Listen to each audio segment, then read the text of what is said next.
You've spoken very strongly in terms of China taking legally binding cuts. How far have the negotiations proceeded? We're not pushing China to take legally binding commitments, or India, or anybody else for that matter. What I said was, if we are in a world of legally binding, where the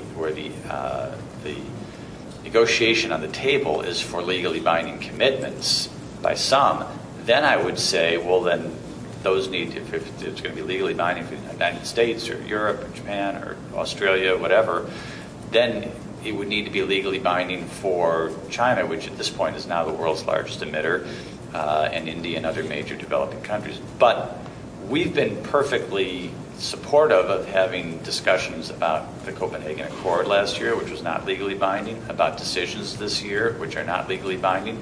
So we're not pushing to have legally binding commitments on China or India or Brazil or anybody else.